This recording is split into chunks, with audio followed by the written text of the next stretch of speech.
Good day everyone, this is Nemesis, and I took some time off from editing and other stuff I have to do. A really busy day. I have some footage recorded from CoF, a CoF fast run that I did a few days back, and I think I have a few moments to analyze and edit and talk a little bit about it. So you guys might remember my first attempt at CoF Path 1. We did 6 minutes 30 seconds, something like that. Since then the game has changed. I released a new glass cannon build. It was stronger than the previous build, so naturally the people were waiting to see a new CoF fast run.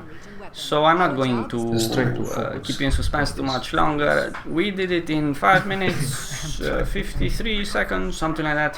The thing is, we could have done it faster. I'm using the glass cannon build that I made in general, but the build can be specifically attuned for CoF, but I didn't really got into that part because the actual trouble was to get necromancers. It's so hard to find berserker necromancers, and it's hard to find a mesmer that will go with berserker necromancer. So we managed to do it. The mesmer, we can do it, by my calculations, we can do it in 5 minutes 30 seconds, something like that. I don't know.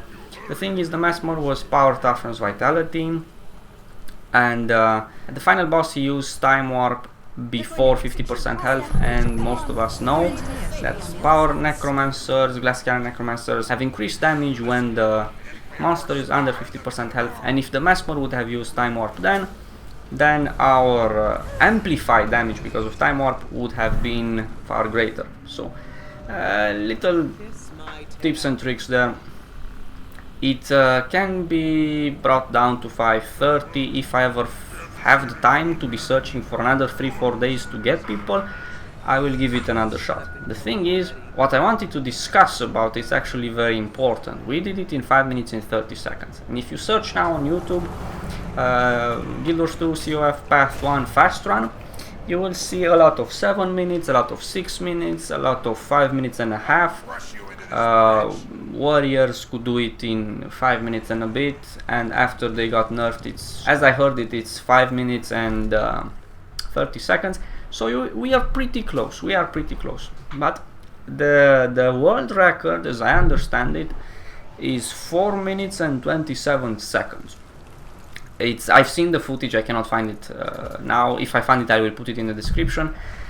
It was 2 rangers, 1 thief, 1 warrior, 1 mesmer. The thing is, I have analyzed every fight and in between fights to see the difference. The difference is in damage. Not AoE damage. The mobs, we kill the initial mobs at the same speed. We actually kill them faster. But the first and last boss, they do it faster. They do it by about 20 or 30% faster. Small side note here. In this video, we went from 6 minutes and a half to 5 minutes and 50 seconds, and the running speed is the same. So basically we increased our damage so much that we managed to gain so many seconds at each fight, and the running speed is the same. Basically the new glass cannon has a lot more damage. I don't know if you guys can understand what I'm saying. I will discuss more about calculations some other time, but the analysis of the comparison between classes power wise, it's more important. So long time ago, when I first came to YouTube, I said something, I don't know if many people remember. I said that meleeers in this game take higher risk, therefore have higher damage, because they cannot keep 100% DPS uptime. So whenever they break combat, they lose a lot of DPS in favor of range classes. So of course they have more damage. Of course, everyone says warrior has more damage. Well, of course warrior has more damage because he has to go in melee range. He has to go to the target, get away from the target, and come back to the target. And that basically lowers your DPS uptime. If that wasn't the case, if warrior didn't have more damage, no one would ever play melee classes or warriors. Why would you even take such a risk and go melee to do the same damage that a range character can perform at range while keeping 100% DPS uptime? It's just mental. It will never be. At the same time, there are certain areas in the game that basically allow a concept of a speed kill. You kill something so fast that you can absorb the 1 or 2 hits the target can do in those 30 seconds that you kill it. So basically their damage skyrockets because their damage is really high, and they can have 100% DPS uptime, which they shouldn't by default. They have such a high damage to compensate for the fact they don't have DPS uptime, but they do. So that's the thing. So until the PV gets fixed, sort of, it's really hard to fix something like that, because there will always be players that try and sometimes succeed to fool the AI to have 100% DPS uptime, to basically outskill the AI to compensate, and then your DPS skyrockets again. So that basically leaves the necromancer in a very difficult spot, because you cannot increase his damage, because then it will match the warrior's damage at range, and then every warrior will start playing the necromancer. Actually, every class will start playing the necromancer. It will also imbalance PvP, it will imbalance 1v1, a lot of problems. But I have a solution, and I'm moving out to 8 minutes now. Anyway, I'll keep it short. The solution to this is basically in 2 stages. The necromancer power damage is okay PvE wise when it comes to like proper fighting in a complex environment, not something that implies speed killing. Unfortunately, since most of the community thinks CoF Path 1 is basically all of the end game, we need something to compensate for that, for this trend, let's say. So necromancer has to bring something to the team. In addition to the fact that his damage is a bit lower, and it's as it should be, it doesn't bring any buffs to the team except vulnerability acting as a debuffer. It doesn't bring any buffs in terms of speed killing. It takes a while to get might for himself, and only for himself. He doesn't contribute to the team. Whereas 3 or 4 warriors synergize really well with each other because they have banners and buff and stuff like that. So what exactly can you do for the necromancer that will not imbalance PvP, World v World, and PvE? Because you don't want to give the necromancer too much damage in PvE, because he has more DPS uptime than any other melee class in normal scenarios, except speed kills. We are trying to buff the necromancer power speed kill, team effectiveness. We already have a speed kill tool.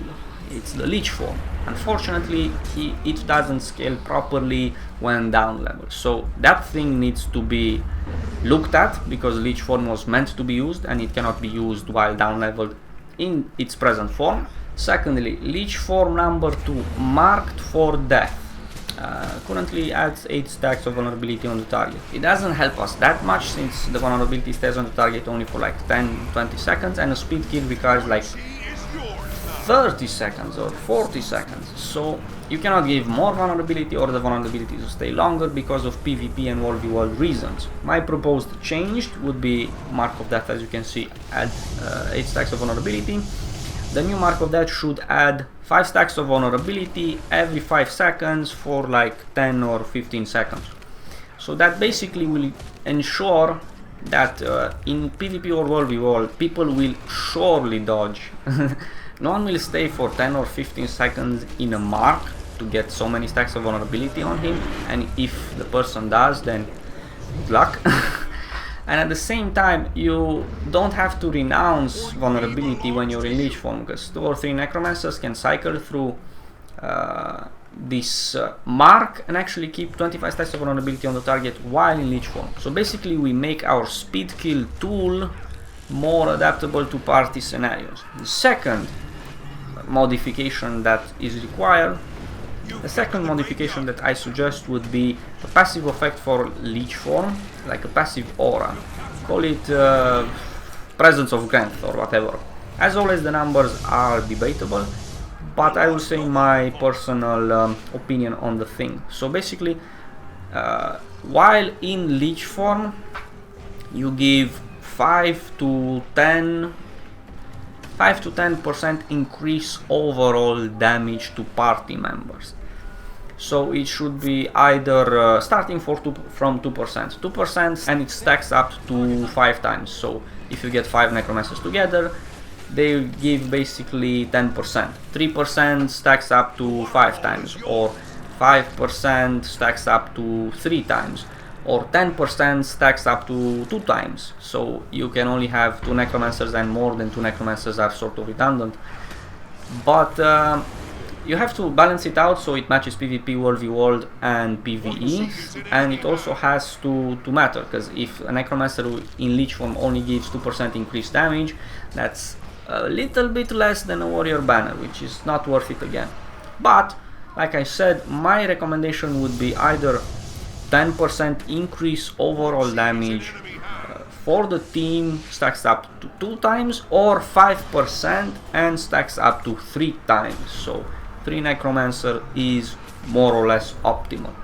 I believe these changes will not change the balance in PvP and World v World almost at all, and at the same time will make a huge improvement for the necromancer in terms of a speed kill, a power time necromancer in terms of a speed kill, which is an area that the necromancer is lacking. And I'm not going to lie to anyone, I made so many wonderful builds, and I know where I'm beaten. And I'm beaten not because the necromancer should have more damage. The necromancer has to have less damage than meleeers because it is at range, and I explained why. So it's sort of a principle flaw. It's comes from the principle of the idea.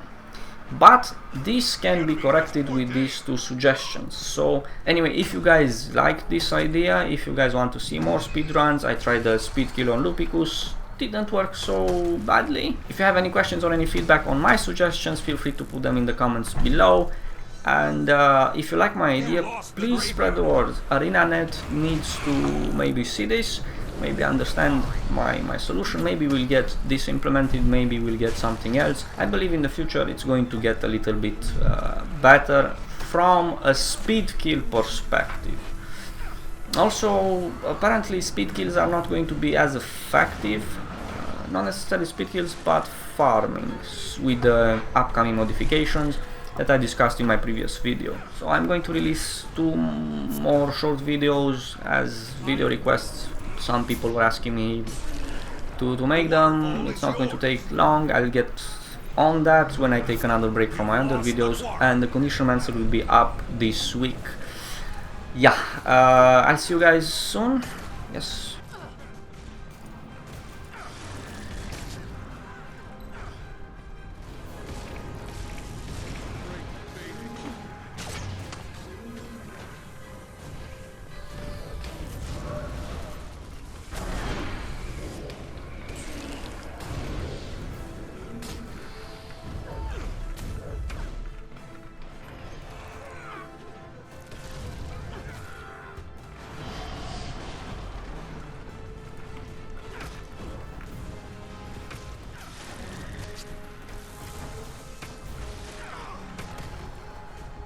You've taken the graveyard.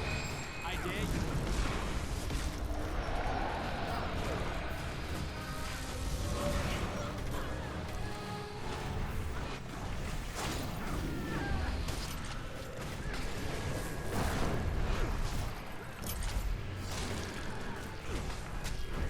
I am dead.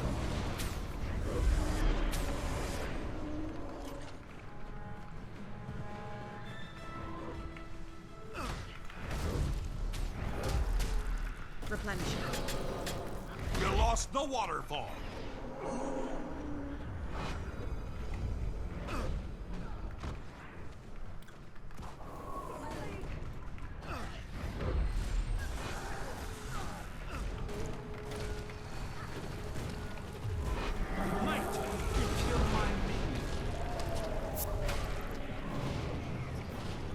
You've captured the quarry.